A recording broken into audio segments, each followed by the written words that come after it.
Hello, student. Welcome back to Orator Academy. Today we are continuing our previous chapter, that is chapter number 3, and the chapter name is Private, Public, and Global Enterprises. After studying about the public sector enterprises, we are studying changing the role of public sector in our economy, right? So let me help you to understand its introduction first of all, then we will move in the subsequent topic. At the time of independence, the public sectors was expected to play a leading role in the country's economic development since the private sectors lacked sufficient capital and resources for a large project. Government established public enterprises to develop the infrastructure and provide the essential goods and services. With the introduction of the new economic policies 1991, the role of the public sectors changed significantly, and instead of enjoying a protected positions, public sector enterprises were expected to compete with the private enterprises and improve their efficiency and profitability. So when we are talking about the changing role of public sector, we need to understand that at the time of independence or at the time of once we got our independence, we were not too much capable of producing a different goods or service at a different pace and with the given resources. So private sectors were the private sector was not capable of producing enough goods and resources, enough goods and services with the sufficient capital and resources because they do not have a capital at all. They have lacked sufficient amount of money, they have lacked of sufficient amount of resources. So definitely all the responsibilities lies for producing the goods and services with the central government or the government of India. So government of India established the public enterprises to develop the infrastructure and provide the essential goods and services for economy and for their consumption. So at the time when the introduction of the new economic policies 1991 took place, the role of the public sectors has changed, and at that time they focus on increasing the economic activity. They focus on more enterprises who might helpful for producing different goods and services for the economy, and they are definitely contributing towards the economic enhancement and the economic activities. So this is how your public sectors definitely played a significant role at the time of independence when the private sectors was not capable of having a good amount of resources and capital with themselves, and they focused on or they watch out all the activities of the government where the government plays a significant role to develop the infrastructures. They provide the essential and important goods for the economy and the people who are living. So in this way the government role change from in a very significant manner, and the government try to enhance the economic activities by establishing more and more public enterprises. They try to protect the interest of the society, they try to protect the welfare of the economy. They focus more on developing the public enterprises, and this is how they improve their efficiency or profitability in the economy. So the role of the public sectors has changed significantly. Now we need to understand what the role has changed in a public sector and how it has helped the economy for in the developing our economy.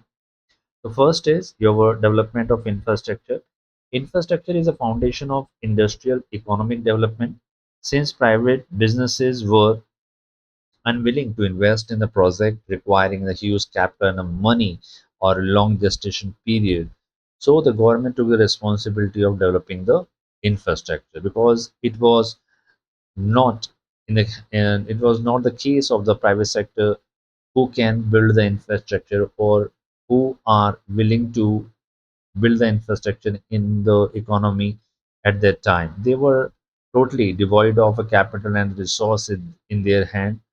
and they are not able to produce that level of efficiency and profitability in the economy by producing more infrastructure and more goods and services.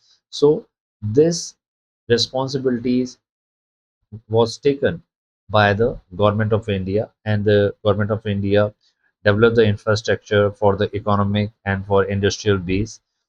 Since private businesses were unwilling to invest in the project requiring a huge capital and long gestation period, the government significantly take the responsibility in their hand for developing the infrastructure.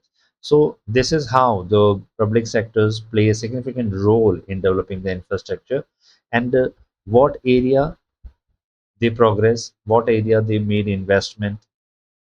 Let's discuss the same. Major area of investment were as follows. First, development of core industries.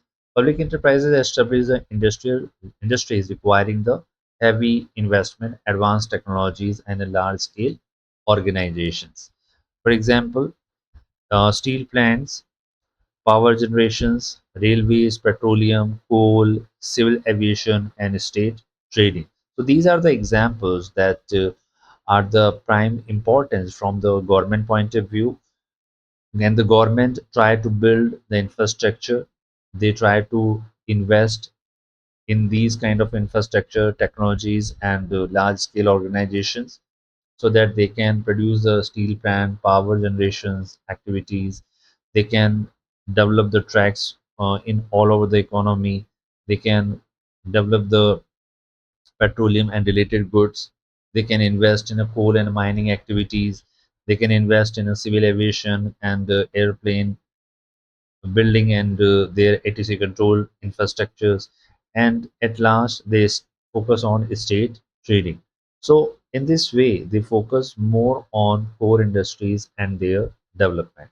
Apart from this, major area of investment were support to the key industries. These were the core industries, and some key industries were developed to support the core industries. What are they?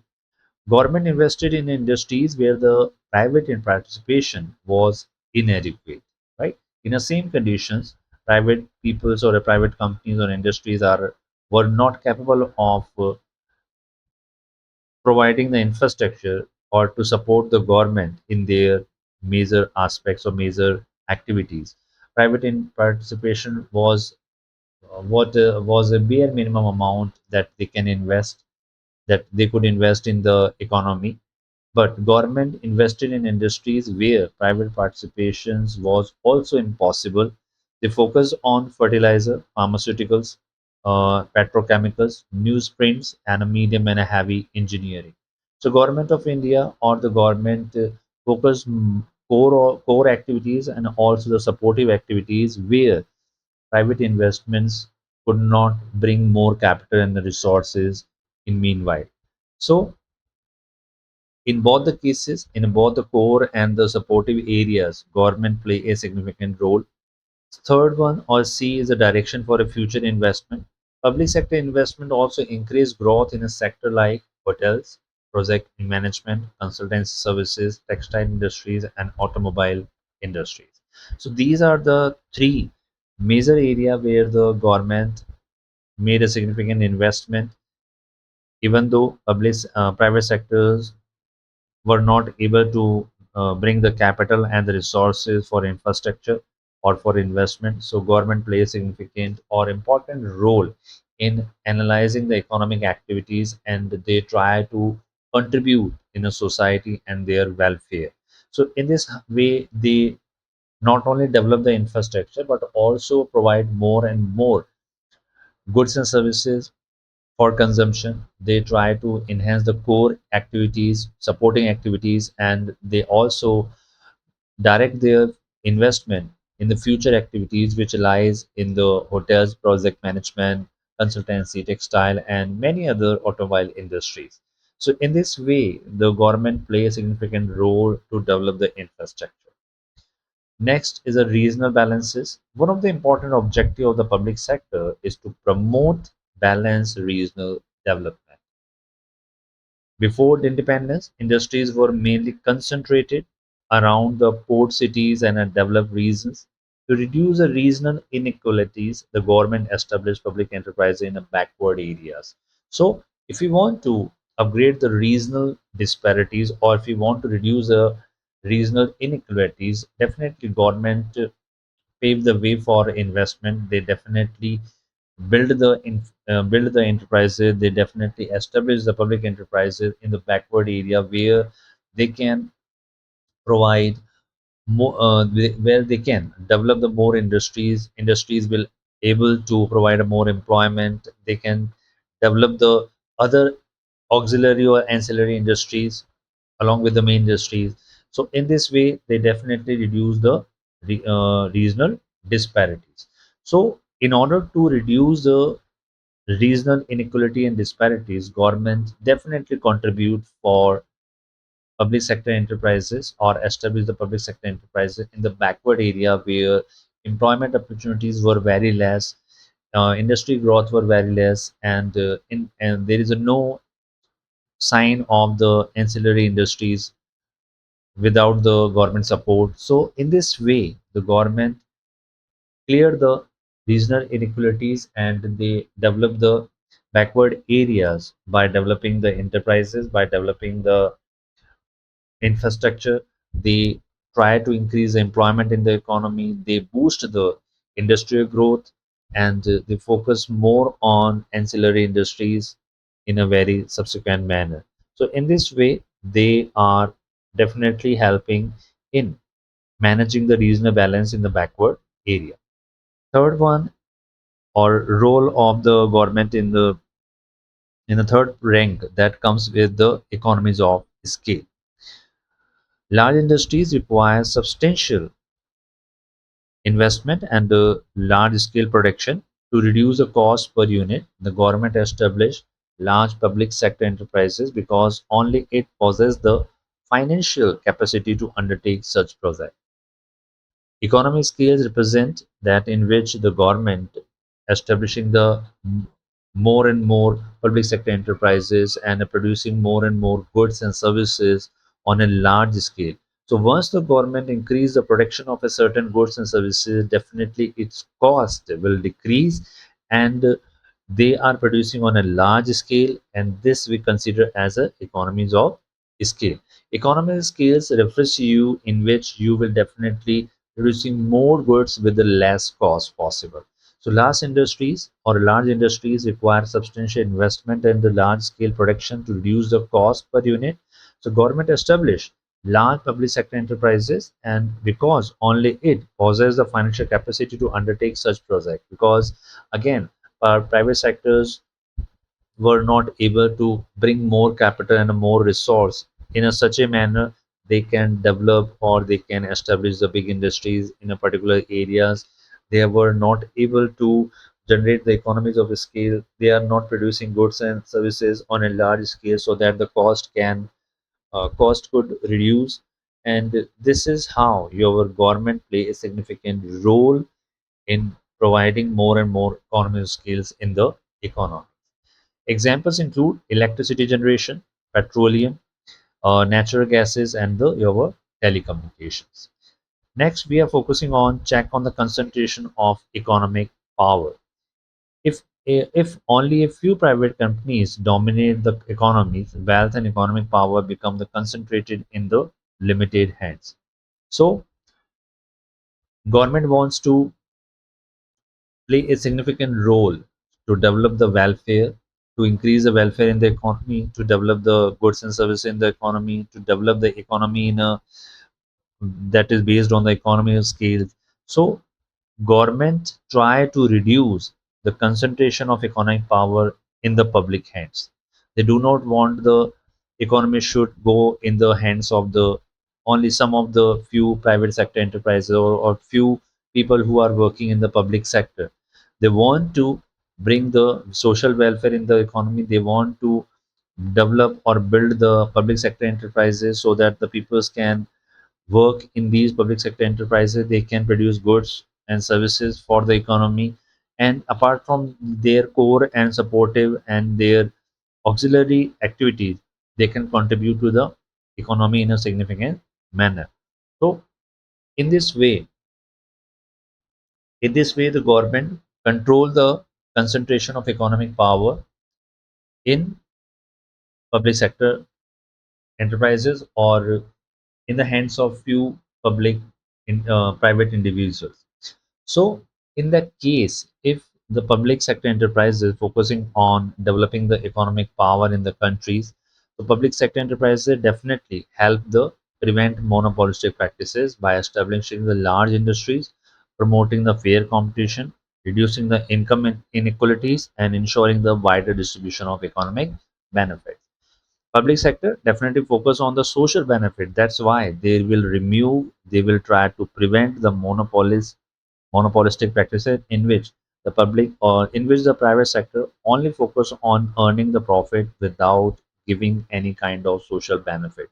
But public sector enterprises are totally concerned with developing the enterprises likewise in which they can establish the large industries, they can promote fair competition, they can reduce the income inequalities in which the income should be distributed in all over the society and among the society member in a very fair and equal manner. So this is way they are reducing the income inequalities. Further, they are distributing the economic benefit across all the section of the societies, all the sector of the economies. So in this way, they were concentrating on check on the economic power in few hands of the public enterprises. Next, import substitution. After independence, India aimed to become the self-reliant by reducing the dependence on important goods. Public sector enterprises were established to manufacture the products that were previously imported. Right. So import substitution focus on in which the government try to manufacture the few of the important items which were earlier they have to import from the other country of or other sector or other sector of the other countries, but right now they are producing in their economy. So once the government start producing all those goods and services in their own economy, where earlier they have to got it from the other countries or they receive it from the other countries. So this is your import substitutions. Now government is focusing on reducing all the goods and services, technology related goods, public sector enterprise related goods they are producing in their own countries instead of importing from the outside. So what are the benefit of import substitution? It will definitely reduce the dependence on a foreign countries. It will definitely save the valuable foreign exchange that you provide them in order to import. Next, it will strengthen the industry development. More and more industry base will be developed, and more and more industry will be working in this particular area where earlier they were unknown, where earlier they were not provided chance to develop these kind of technology-based goods or other goods which they earlier have to import from the other area or other countries. Next, they increase the export through organizations like STC or MMTC. Some of the important import substitutions are definitely done through the STC or MMTC.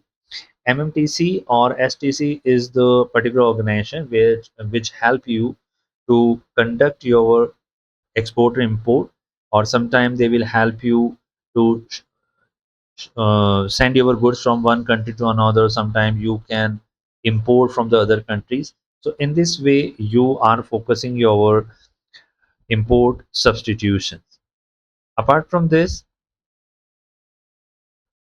government policy towards public sectors since 1991. So before this, these are the five major role the government play in our countries to develop the infrastructure, develop the import substitution, product and services, and other three elements they focus in order to increase the role of government, increase the role of public sector in India. Apart from this, government policies toward the public sector since 1991 were as follows. Once the government established the public sector enterprises in India, they followed a new policies that is your only for the public sector unit. and the new industry policies introduce several reforms to improve the performance of public sector undertakings. Even though you have established the public sector enterprises, but their working should be properly organized, their working should be properly managed, their working should be in a very significant manner, effectively and efficiently. Their performance would be measured on a different parameters. So in that case, government policies follow the following objective in which they are reviving the potentially profitable PCUs, they are closing down the non-viable PCUs, and they are reducing the government ownership in non-strategic enterprises, and they are protecting the interest of the employees. So this is how you are focusing on more and more government policies toward the public sector enterprises in which the performance of the public sector enterprises are improved with the significant objective which are written over here. Next, first point in which you will focus, it will reduce the industries reserve of the public sector. Government policies toward the public sector will only follow the industry in which they are doing best. They will follow, they will allow the industry who are doing best, and they will definitely reserve the industry for the public sector under the following situation or under the following condition. So earlier 17 industries were reserved exclusive for the public sector. It has changed now. Initially 17 industries were reserved for the public sector. After 1991 only 8 industries are there, and later reduced to 3 industries here. And 3 industries are atomic energy, arms and amusement, and rail transportation. All 3 industries are lies in the hands of the government. As a result, private sector was allowed to enter most industries and increasing the competitions. Apart from these 3 industries, rest of the 14 industries were handed over to the private sectors in which they are significantly investing the capital. They are producing more and more goods, and more private players and private sectors and the private industries stepping into these industries, and they are producing goods with the increasing competition. They are producing qualitative products. This will increase the competition among their product and their services. So this is how the government focus on some of the important industries in which they are totally, and these industries are totally reserved for the public sectors. Next, we are focusing on disinvestment. Disinvestment means, or it refers to the sale of the government shares in the public sectors, enterprises to private investors or the general public. Right now, disinvestment means government is selling or government is giving up public sector enterprises to the private investor. They are selling their shares, and totally they are handing over the particular industries to the public private sectors or the general public. So they are withdrawing their investment, they are disinvesting from the public sector enterprises which are not much beneficial or the fruitful for them or not generating any profit for the public sector. So they are handing it to the private sector. And what is the objective behind the disinvestment? First is it raises the financial resources, it improves the manager efficiencies, it increases the public participation, and it reduces government involvement in commercial activities. So this investment definitely will save the resources from the government point of view. It definitely increase the manager efficiencies in only for those public sector enterprises in which the government can pay more attention. Rest of the sectors are handed over to the private enterprises.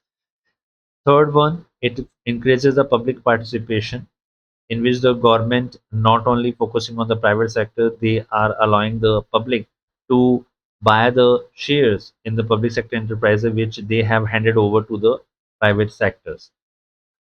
And at last, they will reduce the government involvement in a commercial activity. Government is totally withdrawing their money. The government is totally disinvesting from the public sector enterprises, and In that case, government involvement would be very less, and government is n- not making any intervention in the commercial activities of these enterprises. So this is how the objective will work for the disinvestment. And what are the benefit from this disinvestment? First, it will release the government fund for the social welfare programs, which is very common to this. It reduces the public debt, definitely. It transfers the commercial risk to the public or private investors, and it improves the corporate governance in which the corporate companies or corporate enterprises are come forward and take charge of these public sector enterprises.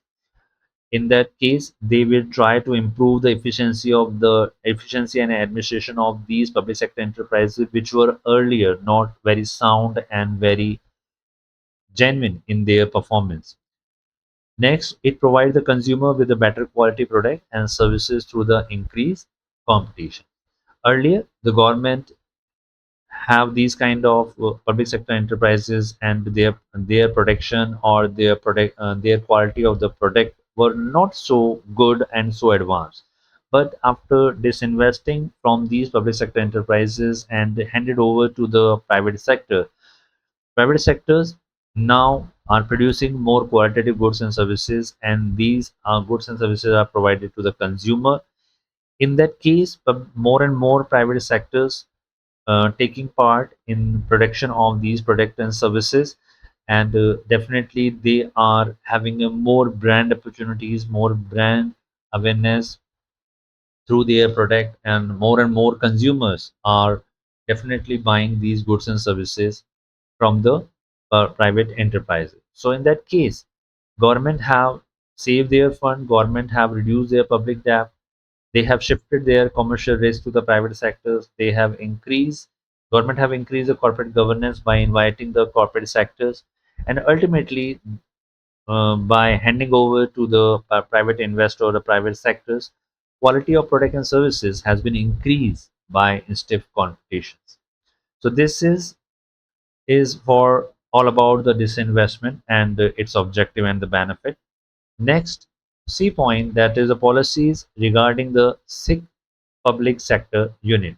So far, we have two important points in which we study about the reduction in the industrial reserve for the public sector. Second, we study about the disinvestment. Third, we will study about policy regarding sick public sector unit. Public sector enterprises continuously incurring the losses are known as a sick unit. Suppose any of the public sector enterprises not able to generate a sufficient amount of profit, sufficient amount of money, and it can be deposited to the government account. So these kind of public sector enterprises is considered as a sick unit. Government has to bear the burden of risk and losses of these kind of public sector enterprises. So such enterprises were referred to as a board for industrial or for financial construction. That is considered as a BIFR to determine whether they should be revived, be restricted, or be closed. So, Board of Industry and the Financial Reconstruction focus on these kind of public sector enterprises who are continuously incurring the losses and considered as a sick unit. They will definitely identify the problem of these kind of public sector enterprises. They will try to revive these kind of enterprises. They will try to restructure, and sometimes if they are not able to revive and restructure, they will definitely close down these kind of public sector enterprises for the government point of view. So in that case, they will definitely save the safeguard the employees. The government established the national renewal funds, which provided the compensation, retraining, redeployment, and a voluntary retirement scheme. Why the government has to safeguard the employees who are working under these kind of government enterprises which were closed down? Because employees who are providing their services to these kind of public sector enterprises, now they have to be shifted from one industries to another, or from one public sector enterprises to another. So sometimes government cannot shift them. Government not able to retrain them, government not able to redeployment. Sometimes they are providing a voluntary retirement scheme, but in which cases they usually do so. Government usually has to establish national renewal fund, which will be used for compensating to the employees who were earlier working in the public sector enterprises which were closed down. Next, employees need provide them training or need to retrain them about for the new or a public sector enterprises. Sometimes they are redeployed in other public sector enterprises which were new to them and definitely require to retrain these kind of employees. And sometime if you are not able to compensate them, not able to retrain them, not able to deploy them, they are provided volunteer retirement scheme VRS. In these kind of situation or in a particular force situation, government definitely allow the employees to take the VRS. Government started giving them a pension. Government provide them a gratuity or any other amount bound to them. The government has to pay them. So this is how your sick enterprises will be handed over or will be closed down or will be restructured by the board for industry or financial reconstruction, or in any of the cases they are closed down. National renewable boards will try to compensate the employees who were working for these enterprises. Next, we are focusing on memorandum of understanding. Memorandum of understanding is an agreement between a public sector enterprises and its administrative ministry. Memorandum of understanding is an agreement between a public sector enterprises and its administrative ministry. The purpose of having a MOU is define the performance target, grant the greater operational freedom, increase the accountability, and improve the efficiency and productivity of the public sector enterprises and its administrative ministry. So most of the public sector enterprises are run or are direct control of its administrative ministry. So ministry will definitely set the performance target for a public sector enterprises. They will definitely give them or grant them operational freedom so that these kind of public sector enterprises can work independently and can generate more profit and revenue for the government. Definitely, these administrative ministry give them a more accountability towards their work and towards their operation, and ultimately they will try to improve efficiency and the productivity of these kind of public sector enterprises. So MAU is very much important if the public sector enterprises and its administrative agencies has to coordinate with each other, has to provide these has to complete these four purposes in a very subsequent manner. And under the MOU system, enterprises receive operational autonomy but remain responsible for achieving the predetermined performance standard. So MOU is very important under these kind of enterprises and for administrative agencies. And now let me help you to understand the impact of a new role of the public sector. The public sector continues to contribute significantly to the economy, but its role has changed from being the sole provider of a industrial development to becoming a competitive participant alongside private enterprises. So public sector enterprises has entered into a new role in which they definitely contribute the economy, and their role definitely has changed. Now they are not only working as a sole provider of industrial development, but they are also working as a competitive participant along with private enterprises. They have to participate, they have to compete with the private or public sector, private enterprise or the private individuals. So today, public sector not only playing a major role in the economy, but they are also helpful in developing and becoming a very competitive participant for the private enterprises. But how they will do it? First, Public or private sectors complement each other. Public enterprises focus on efficiency and profitability, and private enterprises are expected to fulfill greater social responsibilities. So, in that case, public sector enterprises or private sectors will help each other. They definitely focus on efficiency and profitability. Private sector enterprises also fulfill the social responsibility, whether it's related with the providing environment consideration, whether it's related with the environment safety, whether it's related with the road construction, whether it's related with the environmental conservations, whether it's related with the providing more goods and services to the poor society or poor section of the society. So these are the new role the public sector has to play along with your private enterprises. So this is how your public sector role has changed, and they are definitely shaking hands, or they are having a close hands with the enterprises or the private individuals.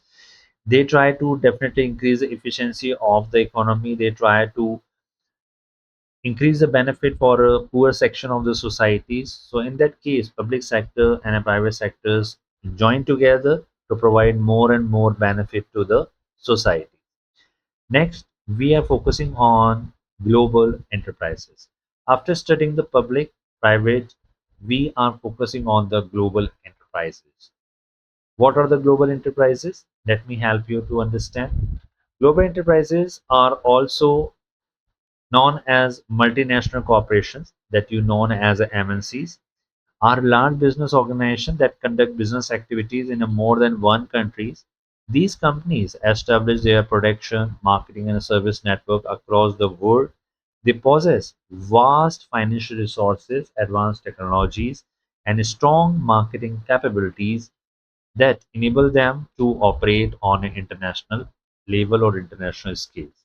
So you have heard about the different brand names like Tommy Hilfiger and many other MNCs companies.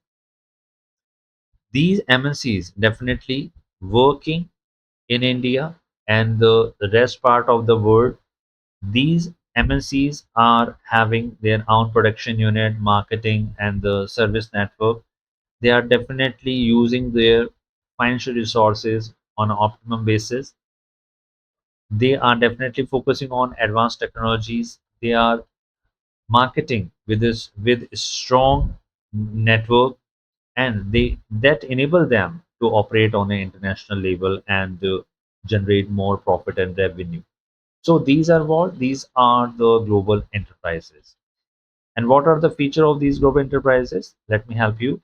First, it has a huge capital resources. Global enterprises have access to enormous financial resources. They can raise the fund from the different countries. They can issue share, debenture, and bonds. They borrow from the international financial institution and invest in a large scale project. Their strong financial position help them withstand business risk and market fluctuation. So this is the feature. Second one is foreign collaborations. Global enterprises often enter into agreement with the Indian companies for a technology transfer, manufacturing, brand licensing, technical assistant, and a marketing support. Such collaboration enables domestic companies to access modern technologies, patents, and the international expertise. So this is the second important aspects of global enterprises that allow them to enter into contact with the Indian companies related with these following criteria or area. Third one is advanced technologies. These enterprises, we are talking about for global enterprises, these enterprises use modern production technologies or techniques and advanced technologies. As a result, they produce high quality product, improve the production efficiencies, promote the technological advancement, and make better use of available resources. As you know that if you have a good technology, definitely you will have a good quality of product that will be produced with the machinery. Your production efficiency will be optimized and improved with the less cost possible. You can produce more goods. You can promote technological development in a various ways in automation of the all over production of goods and services. And finally, you can make better use of the available resources. So this is how these global enterprises are using the advanced technologies in their production or in the production techniques and in their advanced technologies. Next, we are focusing on the product innovation. Global enterprises focus more on product innovation. They definitely have invest heavily in research and development. They try to innovate new product and services. They try to bring innovation into the existing product and services. So global companies invest heavily in research and development. They continuously research on the introduction of new product. They continuously research on improving the existing product.